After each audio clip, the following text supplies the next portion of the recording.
અરબ સાગરની અંદર થોડીક સક્રિયતા જોવા મળશે. લગભગ 14 અથવા તો 15 તારીખથી અરબ સાગર સક્રિય થશે એટલે મહારાષ્ટ્ર ઉપર એક અસ્થિરતા બનશે અને આ અસ્થિરતાને કારણે 15 જૂન પછીથી ગુજરાતના અમુક વિસ્તારોની અંદર વરસાદ જોવા મળી શકે છે. જો કે હજુ લાંબા ગાળાનું. નમસ્કાર મિત્રો, ફરીવાર એક નવો વિડીયોમાં તમારું સ્વાગત છે. શું મિત્રો વાત કરીએ તો ગુજરાતની અંદર વરસાદ તબાહી મચાવવા જઈ રહ્યો છે?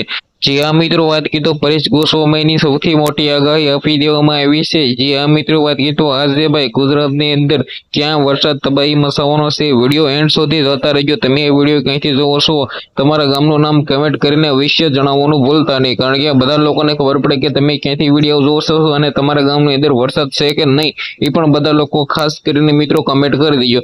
ગુજરાતની અંદર તમને બધા લોકોને ખબર છે કે અત્યારે મિત્રો વાત કરીએ તો ઘણી બધી ગરમી પડી રહી છે, પરંતુ આના વિશે મિત્રો ગુજરાતની અંદર જે આ વાત કરીએ તો મધ્ય ભાગની અંદર ગુજરાતની અંદર સુરત હોય, અમદાવાદ એ વિસ્તારની અંદર હોય, મિત્રો વાત કરીએ તો ભરૂચ હોય, આ વિસ્તારની અંદર ગુજરાતની અંદર વરસાદ મિત્રો થોડો ઘણો બધો, એમ તો થોડો ઘણો નહીં પરંતુ મિત્રો પડી શકે છે.